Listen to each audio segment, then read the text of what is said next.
Now we move to talks from the perspective of digital infrastructure. And I would like to welcome on stage Jauco Noordzij. He is head of the product development department of digital infrastructure. He joined the HuC Institute in 2015 as an architect and lead engineer for the Timbuktu team. And he will talk about finding the right gear. Jauco, please welcome him.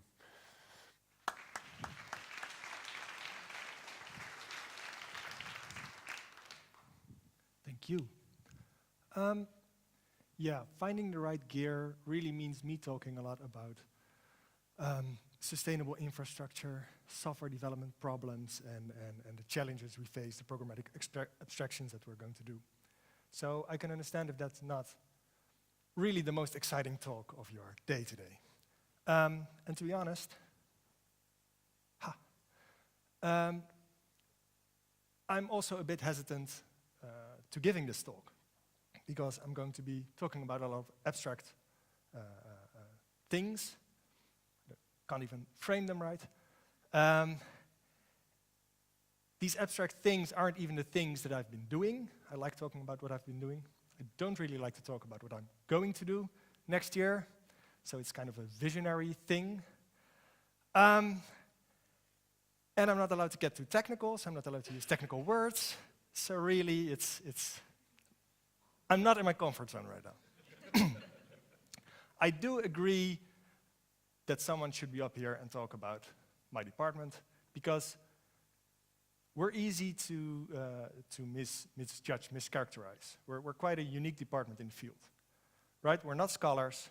We're not quite scientific programmers, almost, but not quite. But there's a difference.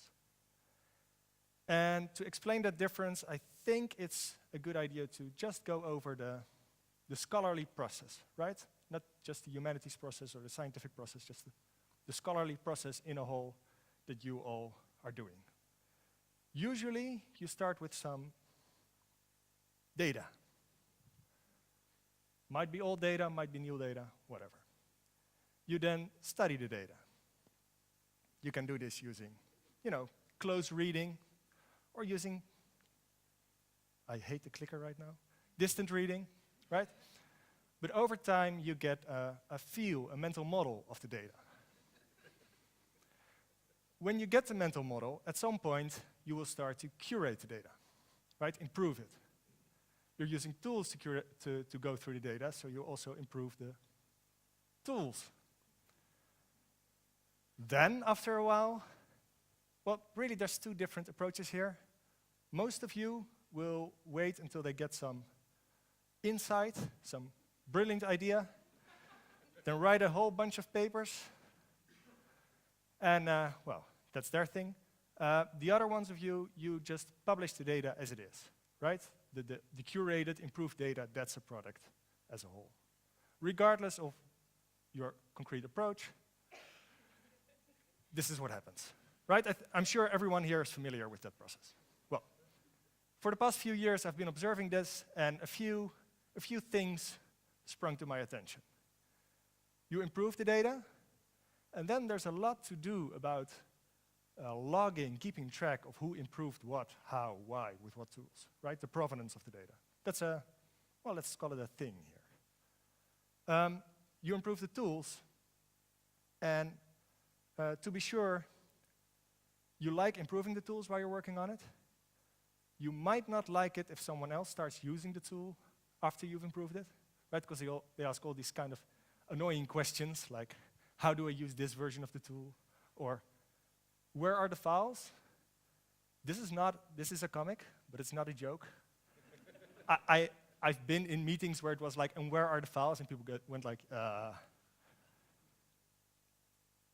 If you publish your software or your data set as a new product, you have the annoying problem that most of the costs of a software product are incurred after it's released, right? So that's the eternal drag on you from that moment on. So, 3 issues, and a new department with a plan. I promise to be not too technical, so I tried to model software, and I modeled it like this. Now, I just heard that black boxes are not allowed in the humanities. And really, it's not just that they're not allowed. Software is never a black box, right? To someone who understands the software, it's always filled with specific parts, right? That's how a programmer sees it. He doesn't see the whole box, he sees the parts. And maybe you have a different software tool, and to the programmer, it's just the same parts, different configuration, right? To us, it's not that different. Maybe we edit the thing. I get really annoyed by the clicker. So, the problem here is not that this is a correct representation of how it is, it's that it's almost correct and it's wrong. So, the products that you use are composed of tools that we write, right? But the product that you use isn't the sum of the parts. That's the whole problem. And as an example, you can have this perfectly functioning deadbolt attached to a perfectly functioning sliding door, missing the mark completely, right? Now, in software development, if I can pull on the metaphor a bit, what happens is that we have this normal door that we then turn into a sliding door, and suddenly the whole security system is broken, right? That's what happens for us. So what we should do is we should make sure that when we work on these combined systems, that they're explicit to us, that we can track them, that we can follow them, that they're assignable to a person. So, without telling you how, this is one thing that we do. To build software out of reusable components and then be able to assign people to the structure as a whole. Now, once you've done that trick, a second trick becomes apparent. Because some of these components are more alike than others, right? So, the reddish ones and the bluish ones. If you then say that's a different product, but it's a product in its own, right? There's the product for text analysis things and the product for geo-analysis things. And your research project might use some text analysis and some geo-analysis. But the text analysis thing product as a whole is maybe easier to communicate about and easier to see a roadmap for. So what we're doing is we're going to put scholars in charge of these areas, these broader products, and to allow them to define how these areas are going to evolve. And that's really one of our biggest tricks. Took a lot of effort to get it through the organization, but A, we can evolve products outside of a research project. B, it's under the auspices of a scholar. That took some work. And with those two, we fix almost all your problems, well, half. Basically, the maintenance, that's our main problem, so we fix that mostly. And the documentation a bit. And really, to fix the other of your problems, the provenance and the maintenance of the tool improvements that you did yourself, you need to change a bit. And in order to change, it's often good to add a little bit of friction to your process, right? So you can save money easily by stacking coins on the table, there's no problem there. But you may find it easier to save money by putting it into a piggy bank. This doesn't limit your options, you're still able to get at the money, but it helps. And to us then, it's important to make sure that this is a little bit of friction and we don't get into a full computer says no situation, right? Because that's really, traditionally, that's our kind of department strategy, like the IT guys gardening your problems for you, right? So that's not how we're going to work.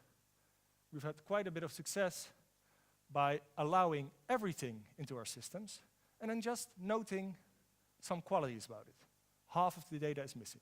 No judgment, but half of it is missing, right? It might be the half that you don't need. That's up to you. So By us keeping track of a lot of the provenance for you, we can allow normal scholarly criticism and peer review to function. So that's our third main trick. Okay, so 1 to go. Well, we have these non-black boxes, right? Why should we only allow you to work with the outer shell? Why don't we give you access to everything in it? Why should there be developers on the one hand and scholars on the other hand? Maybe we should give everyone access to all the tools. This requires some engineering and mainly some organizational changes. But once we do that, a thing becomes clear, which is that a lot of the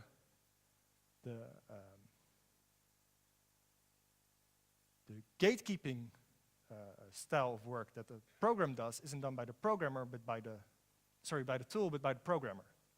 So really, we should embed that gatekeeping into our tools. And we're not getting into the computer says no situation, so we're putting them on an axis, and we're saying there's software that should be really stable, really focused, really not easy to change, but very solid. And then there's the software that you can easily change, right? Say you have a script on your laptop. You have a script on your laptop, and you want to run it on some data. Then the full database, of course, we use a database system that doesn't change too often, but the script is some Python script on your laptop. Then if you want to publish the results and you want an easily referenceable version, you should put your script into some source control system so that we can generate a reference with the version of the tool you use to generate the data. So that's really the fourth trick. To make sure that we balance the amount of friction to get better results. Now, I put this next one in before them, but I'm really happy I'm finished. Thank you.